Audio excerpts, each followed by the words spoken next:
மொறுமொறுப்பான முட்டைகோஸ் தோசை. இந்த மாதிரி ட்ரை பண்ணி பாருங்களேன். முட்டைகோஸ் துருவல் 1 கப், கடலை மாவு அல்லது தோசை மாவு 1/2 கப், அரிசி மாவு 1/2 கப், கோதுமை மாவு 2 டேபிள் ஸ்பூன், வெங்காயம் 1, சீரகம் 1/2 ஸ்பூன், மிளகாய்த்தூள் 1, கொத்தமல்லி, உப்பு சுவைக்கேற்ப. முதலில் ஒரு கிண்ணத்தை எடுத்து கடலை மாவு அல்லது அரிசி மாவு மற்றும் கோதுமை மாவு சேர்த்து நன்கு கலக்கவும். நறுக்கிய முட்டைகோஸ், வெங்காய துண்டுகள், பச்சை மிளகாய் துண்டுகள், சீரகம், கொத்தமல்லி விதைகள் மற்றும் உப்பு சேர்த்து கலக்கவும். அதனுடன் போதுமான தண்ணீர் சேர்த்து ஒரு சிட்டிகை உப்பும் சேர்த்து தோசை மாவு போல் மிதமாக கலக்கவும்.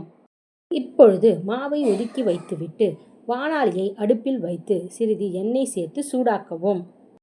கலந்த கலவையை எடுத்து சூடான தோசைக்கல்லில் தோசை ஊற்ற வேண்டும்.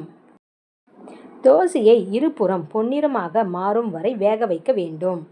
அவ்வளவுதான், துருவிய முட்டைகோஸ் சேர்த்து செய்த முட்டைகோஸ் தோசை தயார். இந்த ருசியான சட்னி சாம்பாருடன் பரிமாறினால் ருசி அட்டகாசமாக இருக்கும்.